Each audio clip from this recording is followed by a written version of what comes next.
আজকে সমাজের দিকে তাকাইলে দেখা যায় যে দাজ্জাল মার্কা কিছু নারীর জন্য, কিছু বইয়ের জন্য বৃদ্ধ বয়সে মা বাবাদেরকে অনেক কষ্ট করতে হয়, ঠিক কিনা বলেন? আর এই বউকে নষ্ট করে এই বউয়ের মা আর বড় বোন, ঠিক কিনা বলেন? মা আর কে? বড় বোন বলে তোর স্বামীকে কান পড়া দিবি, যদি একই সঙ্গে সংসার করতে হয় তাহলে চাল কিনতে গেলে বেশি লাগবে, ডাল কিনতে গেলে বেশি লাগবে, ফল ফলান্তি কিনতে গেলে বেশি লাগবে, তো এত খরচা করার সমর্থন তো তোর স্বামীর নাই। অথচ আল্লাহ বলে মা বাবাকে খাওয়াইলে আমি আল্লাহ এমন বরকত দেই সে নিজেও তা জানে না। জোরে বলি সুবহানাল্লাহ। প্রিয় হাজিরিন, আজকে একদিন দুই দিন করে এই বউ শুধু মা বাবার ভুলই ধরে, প্রত্যেক দিন অবজেকশন দেয়, তোমার মা কাশে, তোমার বাবা কাশে, অসুস্থ, বিছানায় প্রস্রাব করে, আমি এত ঝামেলা নিয়ে তোমার মা বাবার সঙ্গে থাকতে রাজি না। এরকম বউ মনে হয় আকাশ তারাই নাই, হ্যাঁ আছে? আপনাদের এলাকায় নাও থাকতে পারে, আমাদের এলাকায় আছে, সেই জন্য বলতেছে আছে আছে। হ্যাঁ, যদি থাকে তাহলে ঠিক ব্যাঠিক বলবেন। রাজি আছি তো ইনশাআল্লাহ? তো একদিন দুই দিন করে ছেলেটা এবার অনেক কষ্ট করে মা বাবার কাছ থেকে সম্পর্ক ছিন্ন বিচ্ছিন্ন করতে চাচ্ছে, যে এখন যদি আমার বইয়ের মন জোগাইতে চায় তাহলে তো অবশ্যই আমার মা বাবার কাছ থেকে দূরে সরে থাকতে হবে আমাকে, তাছাড়া তো আমার বউ আমাকে প্রকৃতভাবে ভালোবাসতেছে না, ঠিক কিনা বলেন? অনেক যুবক এই পরিস্থিতির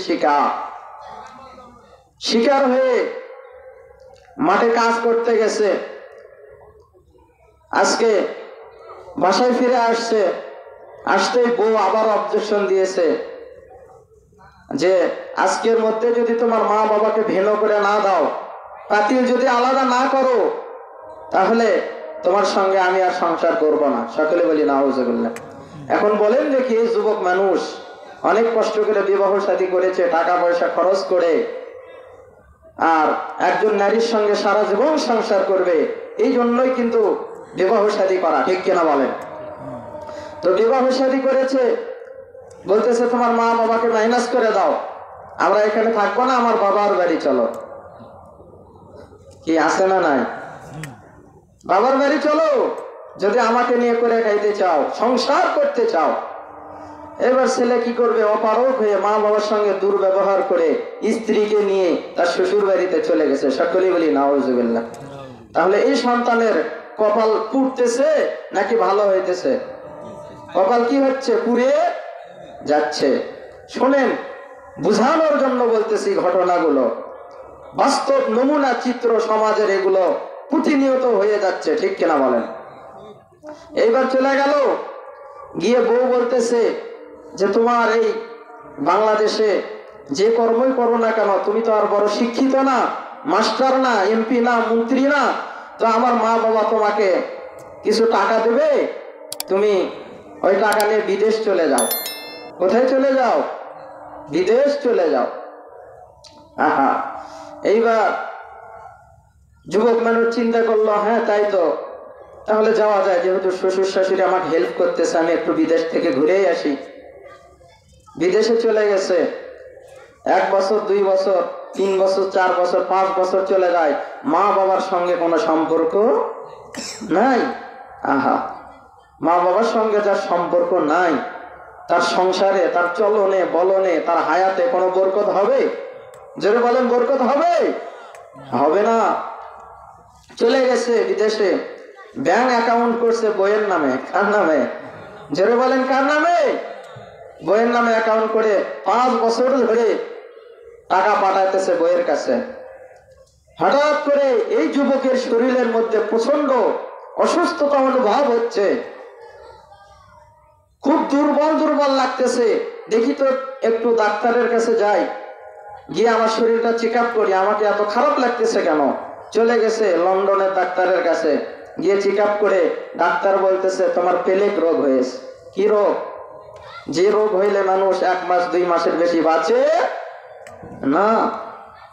এইবার সন্তান ছেলেটা এই কথা শুনে চিন্তা করলো, দীর্ঘদিন হয়ে গেল মা বাবার সঙ্গে কোনো সম্পর্ক নাই, আবার আমার শরীরের মধ্যে ভীষণ বড় একটা রোগ হয়ে বসে আছে। তো শ্বশুর শাশুড়ি এবং মা বাবার কাছে চিঠি লিখছে। কি লিখছে? শ্বশুর শাশুড়ি এবং মা বাবার কাছে চিঠি লিখে পাঠাইছে যে শ্বশুর আব্বা, শাশুড়ি আম্মা, আগামী মাসের প্রথম সপ্তাহের মঙ্গলবারের দিনে আমি ঢাকা এয়ারপোর্টে শাহজালাল বিমানবন্দরে আসতেছি, আপনারা ওখানে আয়সা আমাকে রিসিভ করবেন। তো এই চিঠির মধ্যে যখন এইভাবে লেখা, যুবক বলতেছে যে আমি অসুস্থ, আমি এই জন্যই বাড়ি ফিরতেছি। এইবার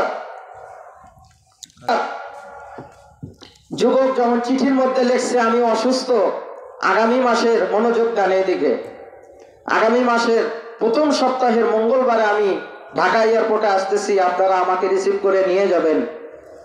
এইবার শ্বশুর এবং শাশুড়ি লিখছে যে বাবা, তুমি যেহেতু বিদেশ থেকে আসতেছো, তো তাহলে তুমি একটু তোমার শাশুড়ির জন্য লাল লাল চাদর নেবা, লাল লাল কি চাদর নেবা, আর আমার জন্য একটু লন্ডন থেকে উন্নত মানের শার্ট প্যান্ট নিয়ে আসবা। এইবার জামাই চিন্তা করতেছে, আহারে, আমার এত বড় একটা রোগ, আমি শ্বশুর শাশুড়িকে জানাইলাম, আমাকে একবারও বললো না, চিঠির মধ্যেও লিখলো না যে আমি কেমন আছি বা আমার শরীর এখন কেমন। তারা চিঠির মধ্যে লিখেছে যে লাল লাল চাদর আর দামি দামি প্যান্ট, তাদের জন্য আমি এত কষ্ট করতেছি বিদেশে। এইবার মা বাবাকে যে চিঠি দিয়েছে, ভাবলো মা বাবাকে চিঠি দেবো, মা বাবার সঙ্গে তো কোনো সম্পর্কই নাই, ঠিক কিনা বলেন? তারপরে চিন্তা করলো যে যদিও সম্পর্ক রাখি নাই, তবে আমার বিশ্বাস আমার মা বাবা আমাকে ভুলে যায় না। জোরে বলি আল্লাহু আকবার। মা বাবার কাছে চিঠিটা লিখছে, প্রাণের মা, প্রাণের বাবা, আজকে দীর্ঘদিন হয়ে গেল আপনাদের সঙ্গে আমার কোনো যোগাযোগ নাই, তোমরা কি খাইতেছো, কি পড়তেছো, কেমন আছো, সেই খোঁজটাও আমি সন্তান নিতে পারি নাই। বেয়াদবি মাফ করবেন, আমি আগামী মাসের প্রথম সপ্তাহের মঙ্গলবারে আমি ঢাকায় আসব, এয়ারপোর্টে চলে আসবেন। এইবার মা বাবা চিঠিটা পেয়ে খুশি হয়ে গেছে। বলেন দেখি, যে সন্তানেরা মা বাবার সঙ্গে সম্পর্ক রাখে না, মা বাবার সঙ্গে কথা বলে না, দীর্ঘদিন পরে যদি ওই সন্তান নিজের ভুল বুঝে মা বাবার কাছে আসে, মা বাবা কি দূরে সরে দেয়? জোরে বলেন, দূরে সরে দেয়? দেয় না। মা বাবা এবার লিখেছে, বাবা, তুমি যখন বিদেশ থেকে গ্রামের বাড়িতে আসার নিয়ত করে ফেলেছো, তাহলে তুমি যখন এয়ারপোর্ট থেকে তুমি যখন বিমানে উঠবা, তখন অবশ্যই গরিব মানুষদেরকে কিছু টাকা দান করবা। জোরে বলি সুবহানাল্লাহ। তার কারণ কত প্লেন উড়ে যায়, কত প্লেন মাটিতে পড়ে অ্যাক্সিডেন্ট হয়ে মানুষ মারা যায়, গরিবদেরকে কিছু দান করলে আমার আল্লাহ চাহেন তো তোমাকে সহি সালামতে আমাদের দেশে ফেরাইয়া দেবে, ঠিক কিনা বলেন? আর সন্তান, তুমি যতক্ষণ আসো নাই ততক্ষণ পর্যন্ত আমি মা প্রত্যেক দিন একটা করে রোজা রাখবো, এবং আমিও আমার বাড়ি থেকে গরিব দুঃখীদেরকে কিছু দেওয়ার জন্য চেষ্টা করবো। জোরে বলি সুবহানাল্লাহ।